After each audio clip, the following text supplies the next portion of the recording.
So we're underway. We are in week 3 now of the session semester, and we are covering, should be chapter 3 this week. That should be the only thing we have this week, but let me double check the calendar.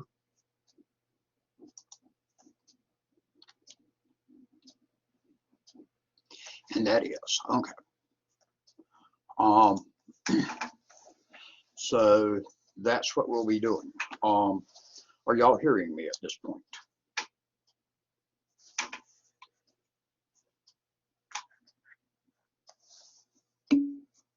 Okay. All right. Just make sure y'all do post some more things into the chat during the session, which you may well have some questions as we go along, etc. on it. So we've got a good bit of stuff to cover in this chapter.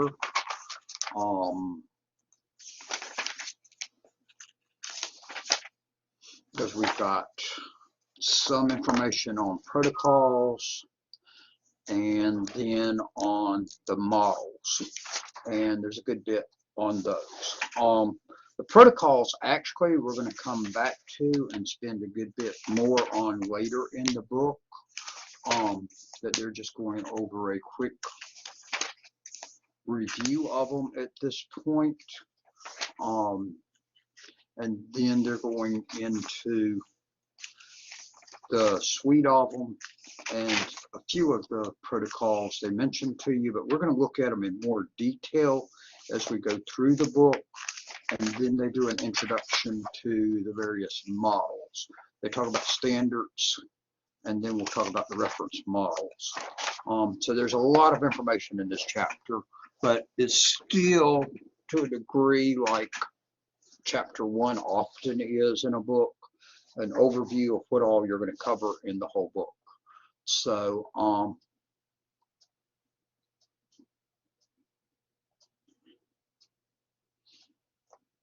that on that, when you're doing the assignments, follow the steps carefully. I know a few people ran into problems on 2.76 that they were trying to read things into the directions that wasn't there, that when it told them to set up the user password, exact password, and the privileged encrypted password, for some reason they wanted to set the privileged password and then turn around and do the encrypted privileged password. You can't do that. You can only have one or the other. So if you did a regular privileged password, you would have to remove it first before you can put in a encrypted one. Now, to remove any command, and this applies just about for every command you may do on the Cisco devices, to remove a command that you put in, that you either put in and you made a mistake putting it in, which is quite often what happens, that you make a typo in it, or that you put in by error or whatever, and you want to get it out of there. All you have to do is do no, the word no, N-O, and then the full command, and it removes it from the configuration file. But you do have to do the full command. So like on that case, if you wanted to remove that password, you'd have to put the exact password on the command also that you were removing, and that removes them. So there's no special command to remove different things or to cancel them out other than just putting the no in front of them, which is real easy when you're doing it there at the command prompt at the CLI, that you put in a command and you realize you just goofed in it. It's real simple then to fix it. Is just use your up arrow. You bring the command right back up, go over to the beginning of it with your arrow, type the word no in a space and hit enter, and you have just negated what you did. And you do have to do that at times. I think I mentioned it in a later chapter as we get into some more stuff, but in any event, I've mentioned it now. So the very beginning of this chapter talks about protocols, and they go through a good little bit about protocols in general, and then talk about a few specific, but they're just telling you what some different ones are out there. They're not going into details how they work or anything on that. That's what we're going to do on through the book. So protocols, all they are is it's a set of rules that everybody agrees to use. It's not a law, it's a protocol, it's a rule. So we're looking at communications protocols here, but there's other protocols in life that you have followed anyway, that you follow and that you do, but there's no law that says you have to do it, but it's a protocol. For instance, it's protocol that you walk on the right side of the hallway. Now, nothing says you have to. Now, in elementary school, yes, you did have to at times because your teacher said you had to. But beyond that,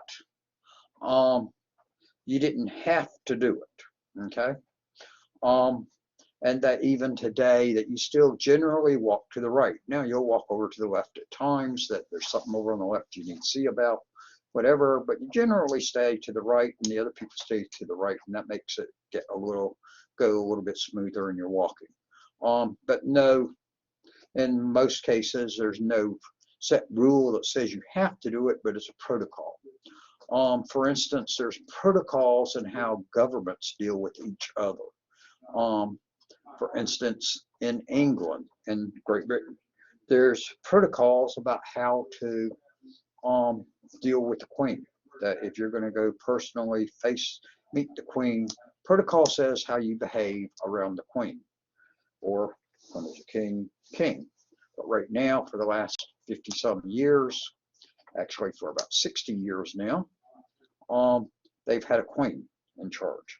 So there's protocols on that. If you were a British subject, so you were your nationality is British, that you are a citizen of Great Britain, then you are expected, or of the United Kingdom, then when you come and meet the Queen, that if you were a male, you're supposed to bow, and if you're a female, you're supposed to curtsy. Some of you that are women may have to learn to curtsy if that was the case, because we don't curtsy in the U.S. However, if you're not a subject to the Queen, i.e. a citizen of Great Britain / United Kingdom, you are not to do that you actually shake hands with the Queen. Protocol also says that you do not hug the Queen, versus in the United States, quite often we hug the opposite sex. You go over to the Middle East, protocol says you hug everybody. And that's catching on more in the US at this point. So there's specific protocols on it. And if you've ever followed the news, there's been different times US presidents have gotten in trouble on that a few times about breaking protocol when they went and met a foreign ruler, whether it was at the White House or it was over wherever they are. That and there'll be a lot of press about it. Obama, if I remember right, got in trouble for bowing to the Queen. I think George Bush got in trouble for supposedly bowing to the leader of Saudi Arabia. Jimmy Carter, I think, got in trouble for hugging the Queen. I may have some of those mixed up slightly there, but they have. And then there's a whole big to-do in the press about it. So that's what protocols in general are. Now, protocols for computer, for communications, sets the rules about how the communications is going to occur. And actually, you use communications protocol also when you make a telephone call, because the normal telephone communication says that when you call somebody, you wait for when they pick up the phone, they should say hello, or when they push the button on their cell phone. When they say hello, you're supposed to reply with hello, and you may give both of you may give your name on it, okay? And along with that hello, that you respond it with that you also request to speak to whoever it is you need to speak to unless you recognize the voice. That's protocol. Same thing goes for the end of the conversation to end it. One of you says bye and the other one says bye, and y'all hang up because you just agreed to disconnect it. So if we look at communication protocols, they're just setting rules of how the two machines are going to talk to each other, because they both got to be using the same rule or they can't understand each other. So there's all kinds of protocols out there to do that. And just to send a single message from one machine to another, i.e. that when we want to send a message, you send a text to another person, there is a number of protocols that get involved as it gets sent across and understood. So one of the things is that we're going to encode the message. What that means is we're going to take whatever it is being sent across and convert it into a format that is being understood. This session right here involves that very first, because the communication lines between my computer and your computer does not know how to send voices straight across it. It has to encode my voice. So it sits there and encodes it. It switches my voice from it being a voice into digital bits that it understands, that then on the other end, it can decode it and put it back in where it sounds like my voice. But it's going to switch it on that.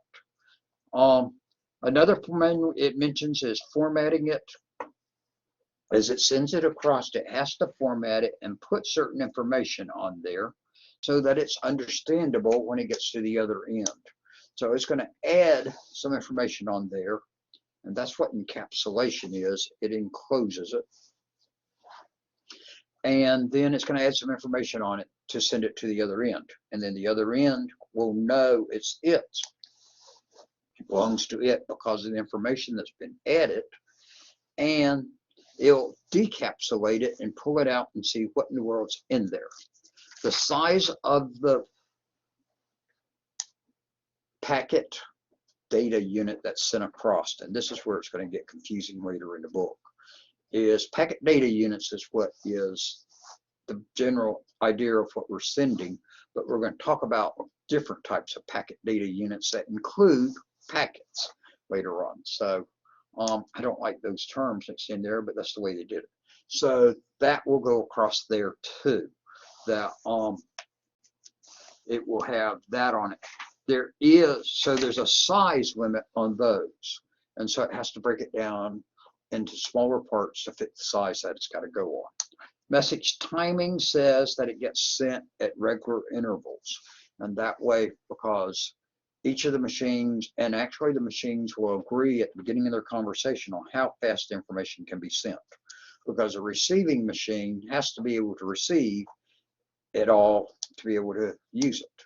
So the sending machine may be able to send faster, but if the receiving one is slower, it's going to tell it, whoa, you got to send it at a slower speed.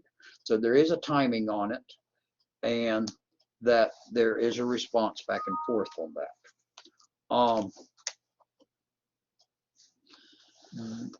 And as it goes across, information can get lost, and the receiving one can say, you got to resend that information again. So it's just like when we talk, and they illustrate in the book that sometimes there's collision on it. They talk about 3 different types of ways of sending messages: that will send unicast messages, will send multicast, and will send broadcast. Unicast says we're sending a message from one machine to one other machine. Broadcast says that we're sending from one machine to basically every machine, okay, which is normally what you do on a broadcast. You're sending it to every machine. Now that's within your defined network. And then multicast says it's going to select multiple machines, so it's going out as one signal, going to a set number of machines means that it's a certain specific multiple machines, but it's not one machine, it's not everybody. Broadcast is to everybody, unicast is to one person. And if you think about it, in the real world, that's what you do out there also. Know those terms: unicast, one-to-one communication; broadcast, one to everyone; multicast, one to select ones. So as I'm doing this session live, essentially that it's a multicast. Somebody else joined in. Let me get who that is. Actually, it looks like somebody joined in and left.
Sorry about that. It cut me off twice and rejoined immediately. I'm not sure what caused that, and I didn't notice until y'all made the comment there that you couldn't see or hear me, that it had lost, it had turned off the microphone and camera. So I'm back now. So you should be hearing me at this point. If you posted anything prior to this bit of all of these messages about is everyone's stuff working, other than the hellos, if there was anything else that got posted right in the midst of that, I missed it. It didn't pick, it dropped all of those other chats on me. In any event, back to unicast, multicast, and broadcast. Make sure you do know the three terms. Unicast, one-to-one. You're sending a specific message to a specific person. Multicast, you're sending it to select number of people, but it's not going to everybody. It's a single stream going out. So you're not sending a separate stream to each one. It is one stream that's going to multiple destinations. Notice the difference there. If you did it one-to-one to those 5 different people, for instance, you'd have to send 5 different copies out there. Multicast, as you send one, and it's going to those select ones that was done on multicast. Broadcast says it goes out to everybody on the network. And we're going to find that there are protocols that we will use that are being used behind the scenes. So you're going to be learning how the stuff works behind the scenes that are sending to everybody all the time. And that there's other stuff that uses the other ways. Then they talk about network protocols, and they go through and talk about these a little bit. So they talk about types of protocols. They said there's communication protocols for networks.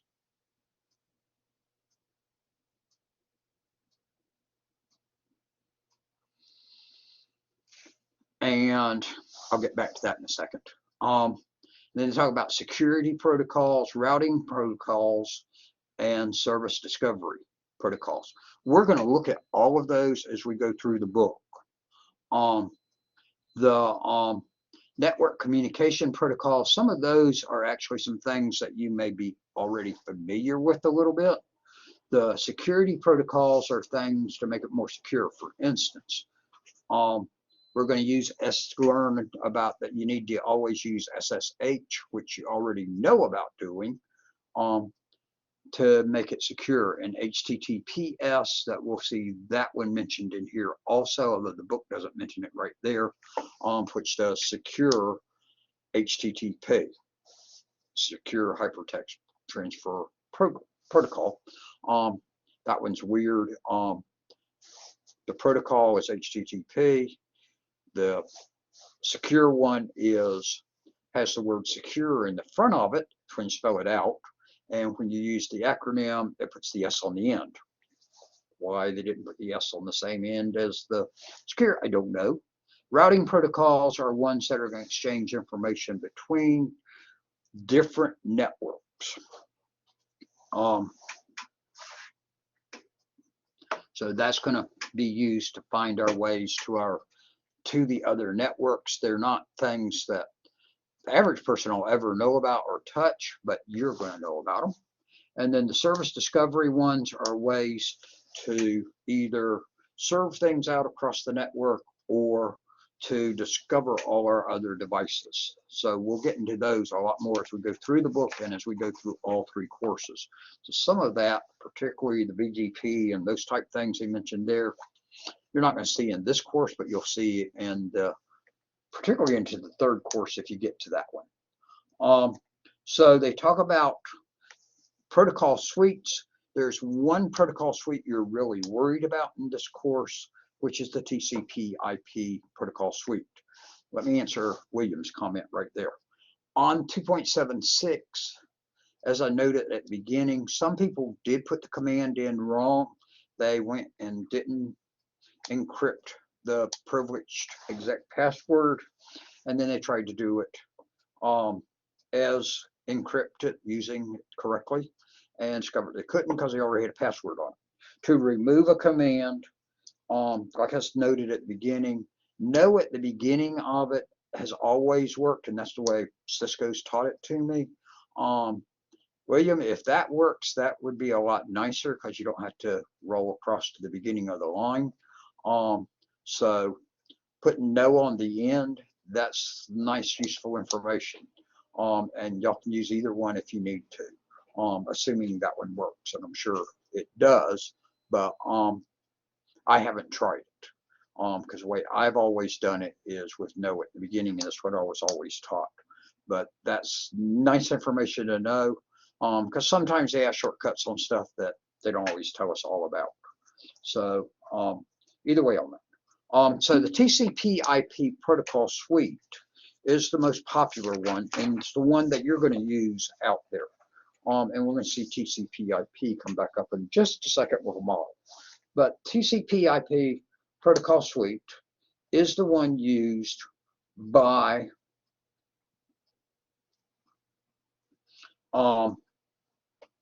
the internet, because the internet really works off of TCP/IP. And so you're going to use that one, and we're going to discover TCP and IP are two protocols, but they're just two of hundreds or more of protocols within that suite. So it's just a group of associated protocols that will work to do different things. So nicely enough, on page 99, they show you about the TCP/IP, show you about the different protocol suites, while showing it in relation to the model that they haven't shown you yet. So don't worry about those layers right there, but they're trying to show you how the protocols in one suite relate to protocols in the other one. Actually, the ones they're mentioning there in terms of ISO, most of those really are not in use out there, And I don't know why they've even thrown them there, because you're not going to see those protocols come up to be mentioned. Apple Talk is specifically there as a protocol suite because Apple developed its own. TCP/IP has been out there since the late 60s, like 69, when the internet was invented, because the internet does use TCP/IP. And Apple did their own networking approach instead of when we were developing networking really extensively in the 80s. Apple came up with their own, and they mentioned their Novell also, which came up with its own. Back in the 80s and 90s, those were important protocol suites and important protocols. You could see them mentioned on a certification test still today. I have seen them within the last couple of years mentioned. Apple Talk was what Apple called their protocol suite, and actually you'll recognize usually their protocols because they almost always end in the word talk. Although they really don't give you any examples right there of the protocols on that, which is a little sad. But they have different ones that end in talk. If you ever see a protocol that the last part of it is talk, consider it an Apple one. Novell was the most popular networking system used out there in the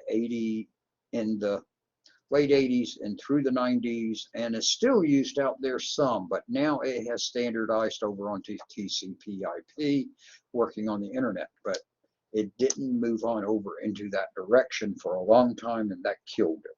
But if you go back to the 90s and early 2000, but particularly the 90s, you'll discover that everybody was using Novell to set up their networks within their organizations. Now you're using TCP/IP protocols to do it so that it works smoothly out onto the internet, and that's what Windows uses and everything. But Novell was an add-on product on top before Windows ever went into networking. They sort of killed it off, but it is still out there and still used by a few places. Particularly, I'll find school systems still using Novell as their networking management system. Novell, the interesting one was that that their protocols put X's on the end of it. So the IP protocol, internet protocol, and TCP/IP is IP. Novell's version of it was IPX. So if you see a protocol with an X on the end of it, look for the word Novell somewhere in the answer, and that'll give you your answer. Not much about those others anymore. Almost everything is now standardized on TCP/IP. They then talk about some of the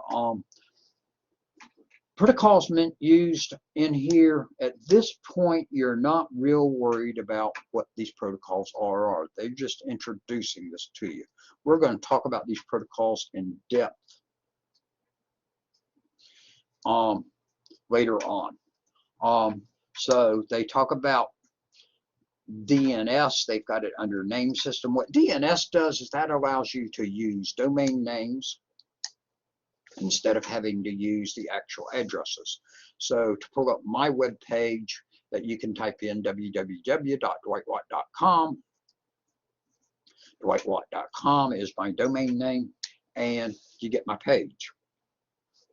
Prior to DNS in the early 90s, you had to know what the IP address was for my machine, which was some number, point, some number, point, some number, point, some number, and we'll talk about those later.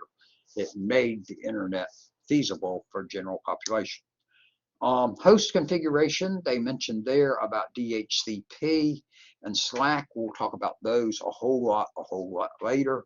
What DHCP does is that instead of you having to put addressing in every machine, which you had to do on your first assignments, that you can use DHCP and it will automatically assign an address to each machine. Email protocols, they mentioned 3 right there. SMTP is the protocol that's used to send email. POP3 was the protocol that was used for a long time to receive email, but with it, you had to pull your email down to your machine and read it, and then it was no longer on the server or whatever, and that you couldn't access it multiple places and work on multiple places very easily. IMAP is what we actually use nowadays for on the sending, on the receiving, I mean, and in that case, your mail stays on a centralized server somewhere, and you just work on your mail from that server instead of pulling it down. But you may still use POP3 to pull copies of the mail down onto your machine because you want copies of it saved on your machine. So POP3 is still around, but IMAP is what we're really using to read email now. But SMTP has always been used to send it. File transfer, they mentioned several on that. FTP at this point is the one to really pay attention to, and you just need to be just briefly aware that even exists, and that's file transfer protocol, and it's the protocol to be able to transfer a file from one machine to another machine. And we'll look at that one a lot more later, but it verifies and makes sure that when we send a file to the other machine, it really gets there, so that when you pull down a copy of Packet Tracer, that you really receive what you're supposed to. So then they'll talk about some of these later on. Web service, HTTP is one you're probably already well aware of out there. So that's what's used to get and receive web pages. HTTPS that I just mentioned to you, they've got it here as HTTP secure, but you'll see it actually as secure hypertext transfer protocol, usually is actually the name of it. What that does is, instead of just the information being sent to you, it encrypts it when it sends it to you, so it makes it secure. If you're dealing with banking transactions, credit card numbers, etc., you want to be using HTTPS at that point. You can tell on your browser if you are or not, either by looking at the address and it shows HTTPS in front of it, or you got a little padlock up there. If it's locked, you're using HTTPS, not HTTP. And then they talk about TCP and UDP. Those are to make a connection between the two devices. They're not sending any information. They're just maintaining the connection between the two. They make the connection and maintain it. TCP actually maintains the connection and verifies that it gets received.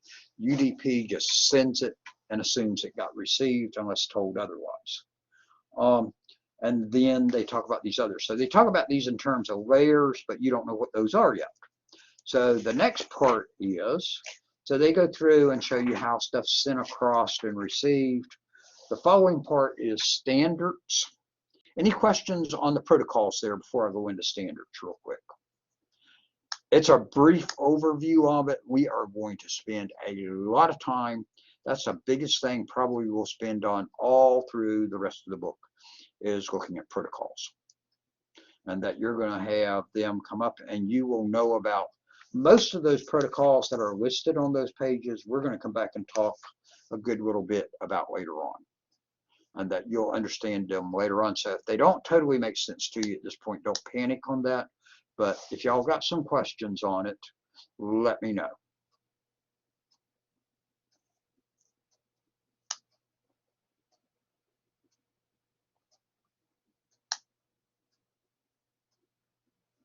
Any questions?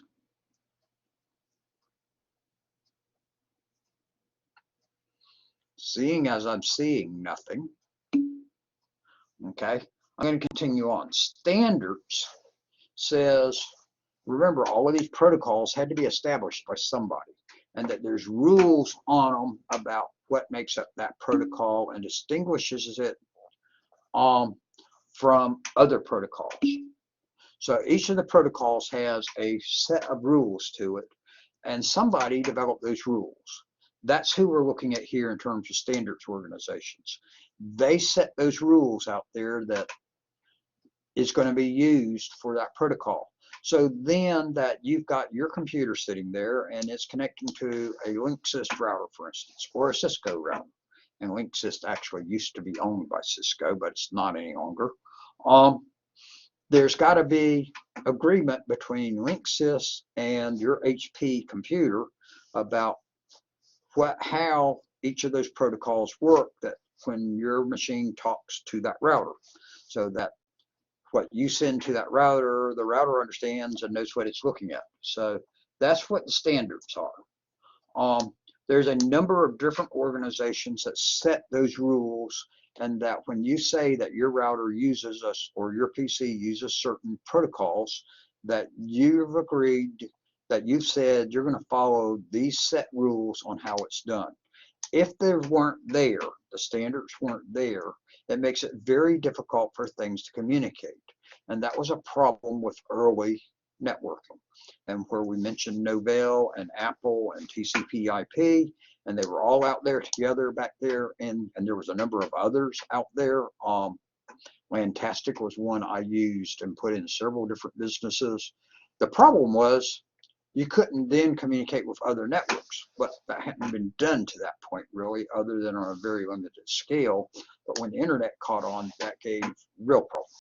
But if you wanted, if we set up the network here using Novell at that time, and then your network at your home was using TCP/IP, we wouldn't be able to communicate because we had no common protocols to share that information across. So these organizations came up with the protocols and said, here's the protocol, and if you're going to say you're using a protocol, it's got to meet these rules. And then that no matter what company you buy the device from, they'll be able to talk to the devices from the other companies.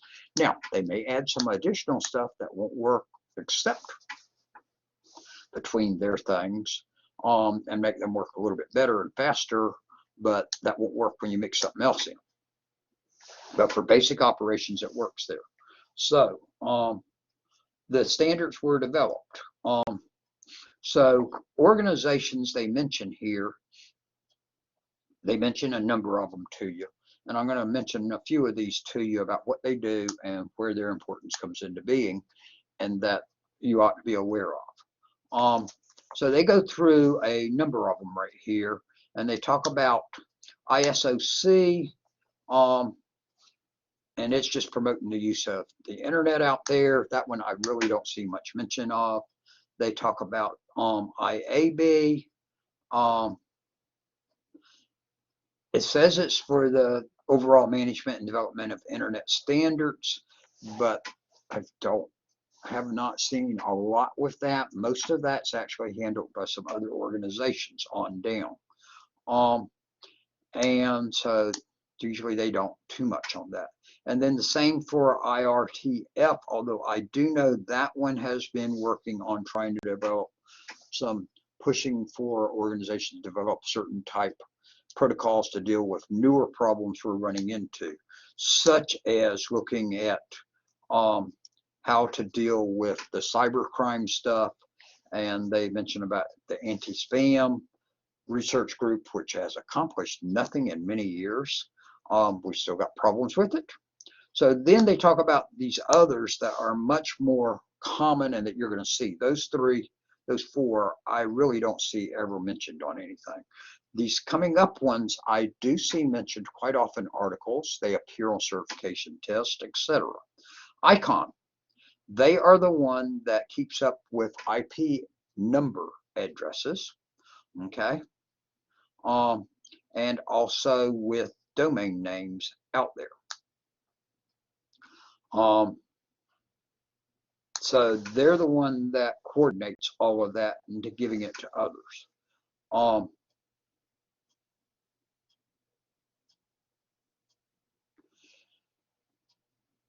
And IANA is one that will pass this information on out. The ICON is the overall global administrator.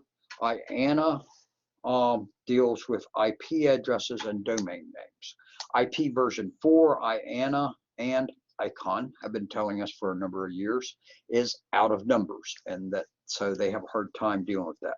But if you want to get a domain name, you'll get it through another organization that gets it from ICON. And then, so no, be aware of both of those, of ICON and IANA. Okay.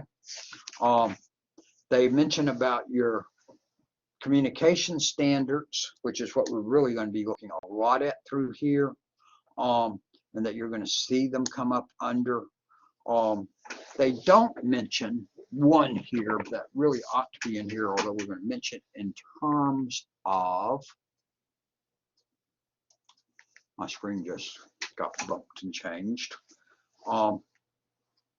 that we'll talk about in just a second more. But IEEE, Institute of Electrical and Electronic Engineers, they develop a lot of the standards that says how the cabling is done and to define what's one type of cable versus another type of cable, and so they're all consistent on it. They do a lot of that, of the physical part of networking, setting standards for it, because there's got to be some agreement on. We'll see later about that. We're going to see that we're using today mostly Cat 5 and Cat 6 cabling. You got to know what that Cat 5 or Cat 6 when you buy it actually is that. IEEE sets that standard. And Cat 7 and Cat 8 are, 7 is, I think, then adopted, and 8's in the creation phase now. We'll talk about those later on in the book. So don't worry about those terms of Cat 5 and 6, just something that's how you distinguish different type cables from different type cables. They also define, because it's similar to the physical cabling, they are also the ones that set the standards for what is the different types of wireless networking. EIA is another one that sets standards in terms of the physical wiring, and you'll actually see their name and the following one, TIA, on cabling, and that comes into part of that, what I was just talking about, but that's in work with IEEE. So you'll see those mentioned. And then ITU, the International Telecommunications Union, sets standards actually a lot for Europe, whereas in the United States, the Federal Communications Commission is doing the same type thing, a lot of it. Any questions on those? Because in the remaining 15 minutes or so, I'm going to be talking about these models.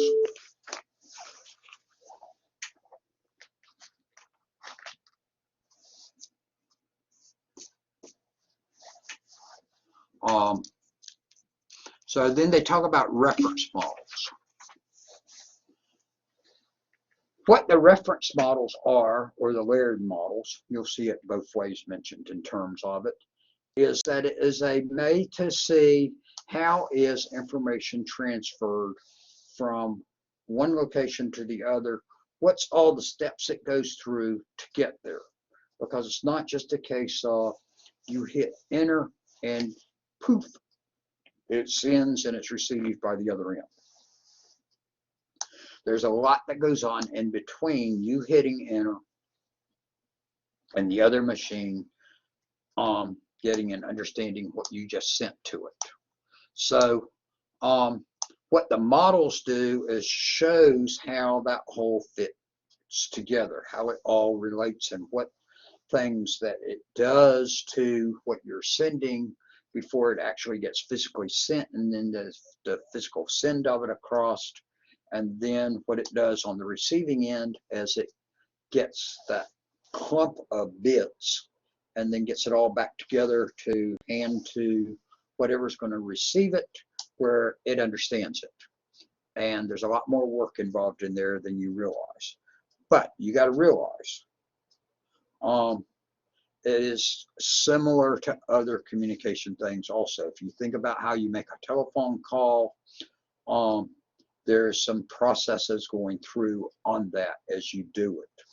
That you pick, you take your phone, you put in the number, and you hit send. Well, it changes that to a signal that the telephone line or the wireless part understands and ships it across, but it transfers it down. in the process of the whole thing, that there is that conversations established, that and that it goes to the right number. So there's a whole bunch of steps involved in that. We'll talk about it in terms of postal service also on it in just a second too. That when you go to mail a letter to somebody, you don't just write your letter and literally drop that piece of paper in the mail. You have to put some addressing on it. You got to put it in an envelope. You got to put some addressing on it, both where it's going to and where it's coming from. Ideally, say where it's coming from. A lot of times it's not done, but it's got to definitely say where it's going to. And when the post office gets it, that they're going to drop it into different baskets for which post office does it go to next, and then they look at it and decide where it goes to next till it gets to the other end, and then they'll decide which post person to hand it to, and that they then take it, deliver it to the location, and then it's handed off, it's sorted again within there and handed off to the person it belongs to, and then they open it and pull it out of there. And you may not have thought it was ever that much process in it, but there is. You send a Christmas gift to your aunt in California. You're going to wrap it as a Christmas gift and put a tag on it that says it's for Aunt Susie. And then you're going to wrap it again in brown paper or put it in a box or something. And additionally, and label it, and that you're going to put Susie's real name and first and last name and physical address. And then you'll take it to the post office and it does the same things I was just talking about and gets there and goes through the same process. So here they're going to present to you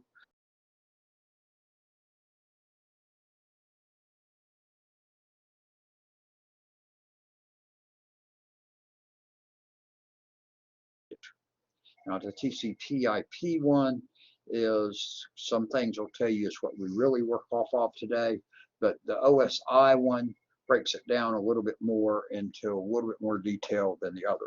We're really going to follow along with the OSI through the book, but you're going to see in just a second that the two of them are completely related, and I'll relate how the two relate together. OSI reference model has 7 layers. Remember that. Okay? And they go from the bottom to the top. At the bottom is actually putting it out there on the wire or the wireless or whatever, putting it onto type media it's going to go across and receiving it from there. At the top is where it connects back to our program within our computer. So that top layer is 7. The top 3 layers you're going to quite often see associated together, but actually the session layer sort of gets by its, does some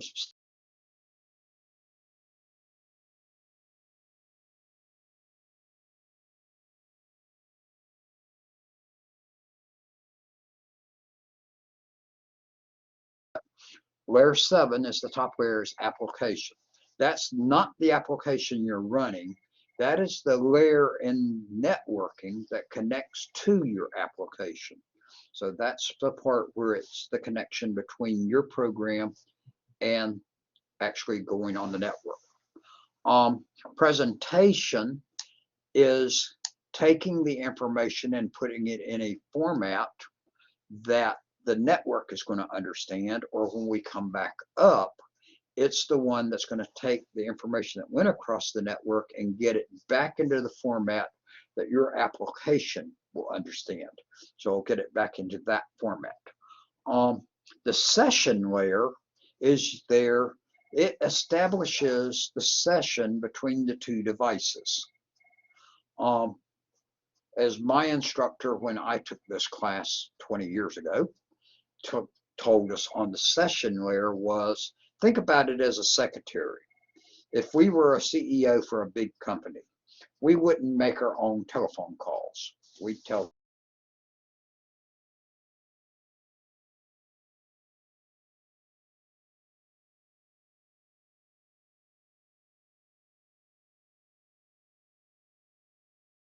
For instance, that as CEO, you're calling me to see about us setting up a golf game together.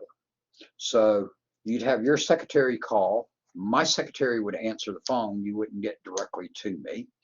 And then when the secretaries both were on the line, they'd pass it off to us, the CEOs. We'd talk and go, yeah, we want to play golf.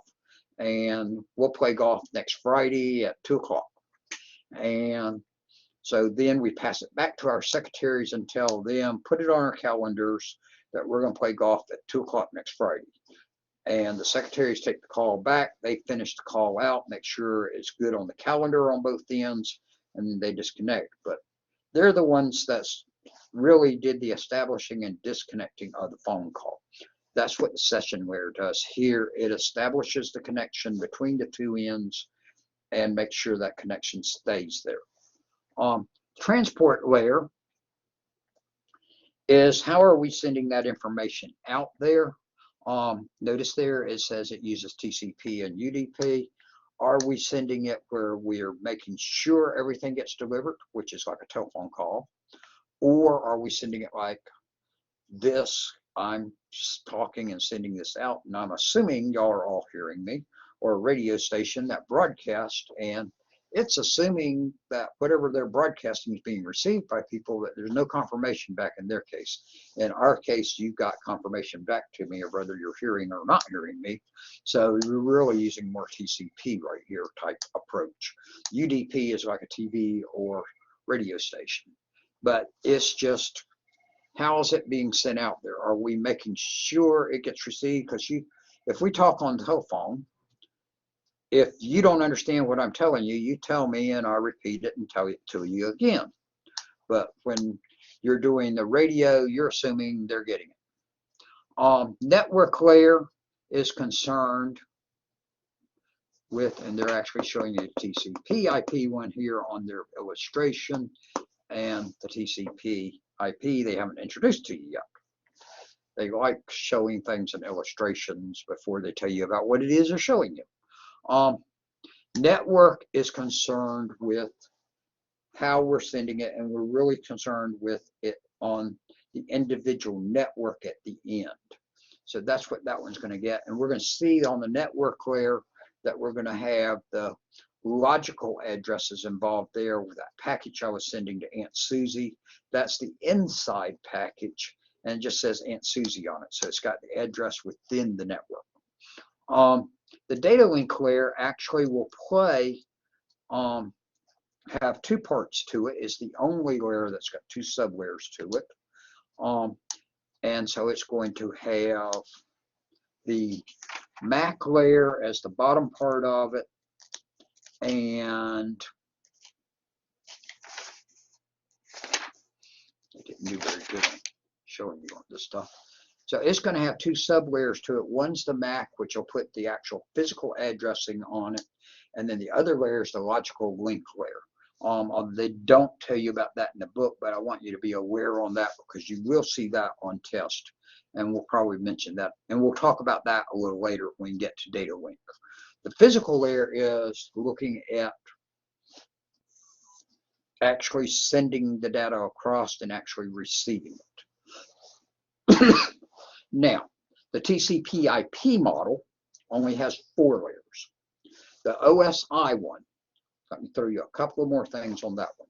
To remember the layer names on that one, the little mnemonic that I learned that made sense to me, and y'all can find some others out there if you go search the internet, but the one that made sense to me is programmers do not throw sausage pizza away. And that's going from the bottom up, layer 1 to layer 7. Programmers, or physical, do data link, not network, etc. That little acronym makes perfect sense to me because I have worked with programmers, particularly when I worked at PMSC, that you gave them something to do and they just hid away in their little cubicle or office, and you slid them in pizza every so often for something for them to eat, and then that they didn't exactly clean up real well, and you might have to send a hazmat team in every few months to clean their office out. So that one always made sense to me on that one. Like I say, there's several others out there, and I can't tell you what they are because I don't remember what they are because they didn't make all good sense to me. But that's the one I remember 7 layers on. My suggestion to you when you take the test, and if you take Network Plus or CCNA, first thing, once you have closed up everything and you're ready to take the test and you've closed everything else off, then write down on a piece of paper those 7 layers. At least write the 7 layers first letter, so that when you get to a question in the test, partway through the test, and it says, what is layer 4? You don't suddenly go a complete blank.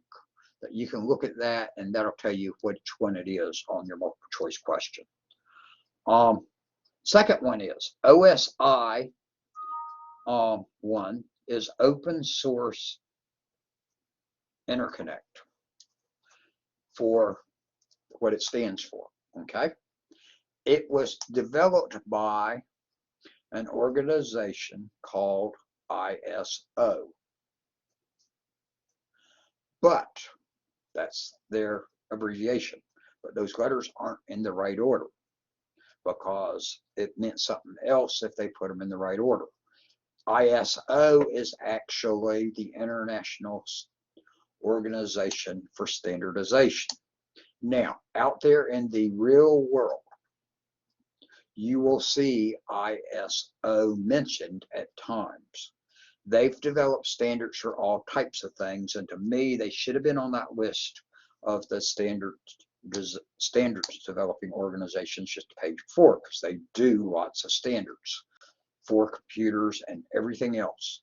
Any of you that have ever worked in industries that have gotten quality rated, and you'll see it on different companies around. Shaw is ISO 9000 certified. There's others that are also that, or they may say they're 9001, but it's a 9000 number. What that is ISO, the International Organization for Standardization, developed standards for what is quality in businesses. Okay, which means that you follow, what you build and you do follows the rules that you've got on how to do it. And they check you and make sure you do that. And if you do that, then you get to say that you're ISO 9000 certified. So you will see it around in other places, ISO mentioned. But notice there, you've got the letters O and S and I and several combinations. The model is the OSI. The organization that did it is ISO, and there the name of the organization actually ends up with the O and the S switched out. So organization comes before standardization. That's because in the scientific community is that this isn't going to work, and they're setting standards in there too, because ISO is actually your abbreviation for a common element. TCP/IP model, and I know we're running out of time, but we're just about there, has 4 layers: the application layer, transport layer, internet layer, and network access layer. Those basically correspond right with the OSI. The application layer in TCP/IP corresponds to application, presentation, and session layers in OSI. And you'll discover our book actually pretty well takes that approach too. I think that's when we get to the end of the book. Yeah, that they're going to do that approach on it at the end, but the others, they're going to use them by the OSI names instead of the TCP/IP names, because there's not a lot that goes on up there on this top 3 layers. So TCP/IP, I like to make it 1 layer. So application matches to application, presentation, and session. Transport layer is the easy one. On both models, it's the transport layer. The next one is the network layer in OSI, but this is where things get confusing. TCP/IP calls it the internet layer, which is really probably a better name for it, because it's dealing with how things are between our networks on the internet, how that's all going to link together. How are we going to get stuff across from one network to another network? So internet on TCP/IP corresponds to network. Then the bottom two layers in OSI, the physical and the data link layers, correspond to, as they describe it, network access, but you'll see it as network a lot of times. So this is the confusing part right here. Network in one model is not the same layer as network in the other model. So you have to keep those two straight. I've never seen an acronym for those 4 layers in the TCP/IP one, but when I took the class and we were sitting there and none of us knew one and the internet didn't have one for us, that I came up with one. The only problem is the one that I came up with only worked for those of us that were taking the instructor I had, because I looked at it and I said, well, we can remember this one. If you'd had this instructor, it would make sense, but don't panic on it. Was Art Tucker is nuts, because Art Tucker was our instructor and he was crazy. But then I thought about it further and I went, well, we can change that. A teacher is nuts will fit for an acronym for it going from top down. Now that's the opposite of the one I gave you for OSI. So a teacher is nuts is the acronym I remember for TCP/IP. A for application, and on down there to nuts for network. And I'm sure all of you can think of at least one teacher that you've had that you thought was totally crazy. And if that's me, that's okay. I have no problem with that one. So that's that. Then they go real quickly into encapsulation down there. I actually already told you on that one, it's going to break the messages down into smaller pieces, and then it's going to put that, and it's going to encapsulate it. It's going to put more information around it. And when we talk about encapsulation, think about it as medicine. When you get certain medicines, they come in capsules. What's the capsule? The medicine's actually inside that little, seems like a plastic wrapper around it. It's actually made out of bone meal, out of bone marrow. Bone is what it's made from. When I was teaching a class in Augusta a few years ago, one of my students worked at a plant in Augusta that makes those little outer capsule pieces and said that comes out of animal bone is what it's made out of. But it seems like plastic, although we're going, plastic won't dissolve in our stomach, but this does. That capsule encapsulates the medicine in that case. In this case, it encapsulates our message, and then we add on their addressing information. Sequencing is also put on there because we've broken our big message into smaller pieces. Well, each one's got to have a number on it to tell how to put it all back together. So that's built on, added onto that segment that we're encapsulating. Then we add onto it as part of what's the wrapper around it is a sequence number and some other information like addresses and all of that. And then decapsulation is just taking it all apart and putting it back like it was originally. And then they mention about addresses. I've already mentioned those for you. There are 2 different type addresses. We'll talk about those later on. IP addresses is the address within your network, and that's the numbers in IP version 4 that y'all have seen around, which is a 4 different numbers combined with periods between them.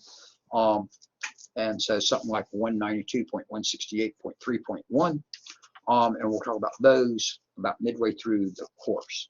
IP version 6 uses some much more complex ones and has tons of more addresses. We'll find out. That's the chapter. Any questions for me at this point?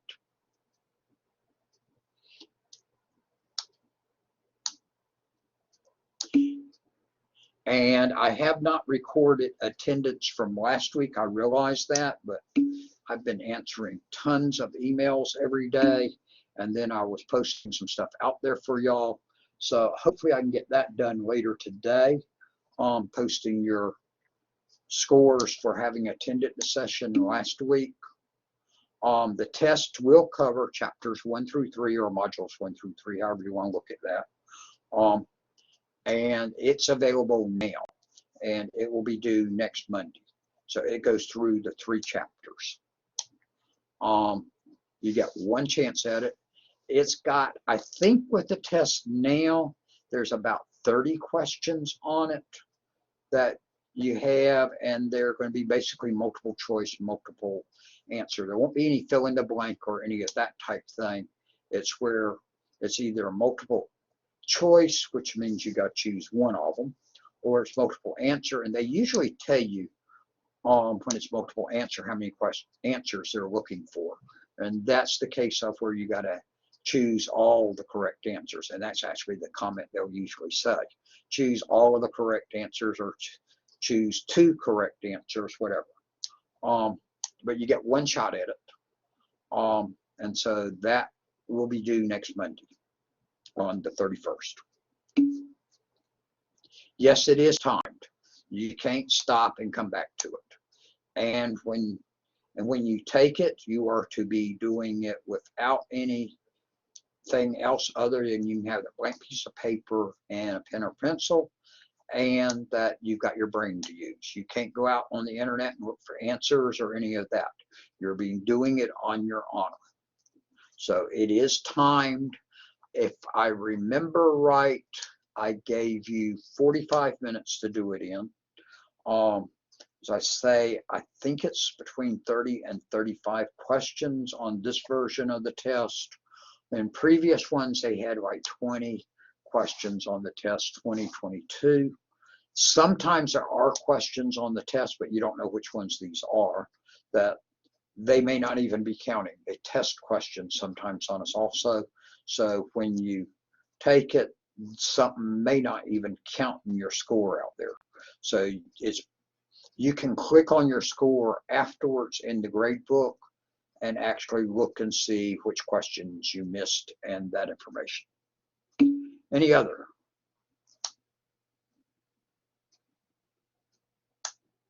No.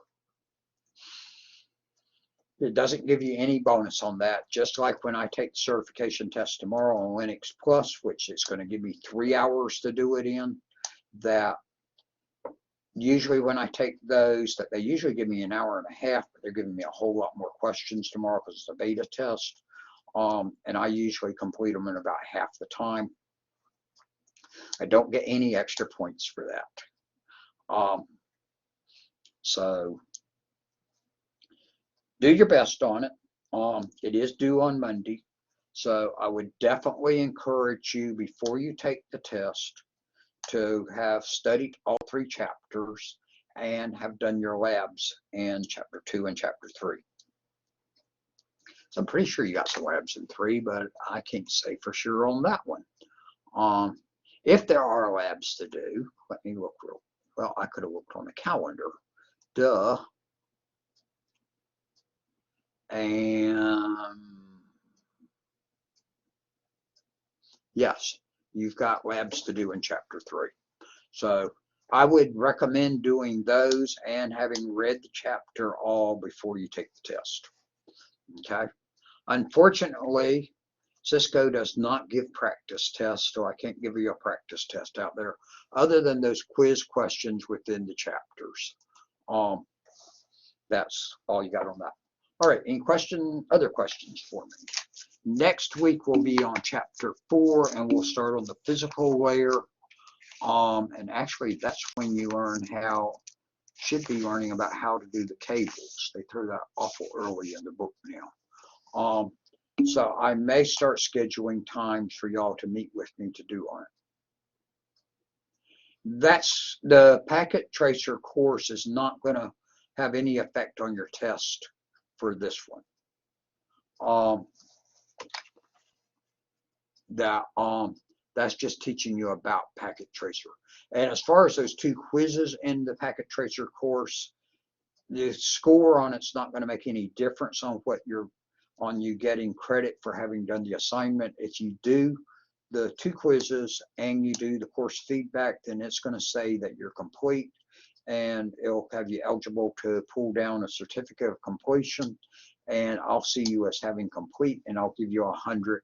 So it doesn't make any difference what your quiz grades are there in that packet tracer course, just as a side note. on that. In Chapter 3, Module 3. Oh, I also did post the information about Try Hack Me and about what I want you to do for that. Yes, you only do have one lab to do in Module 3. So there's only one packet tracer lab to do in that module. Any other questions? So the packet tracer course is not going to help you on the test, but the packet tracer course should help you with doing your packet tracer labs, because now you've got a better idea of how packet tracer works. Any other questions?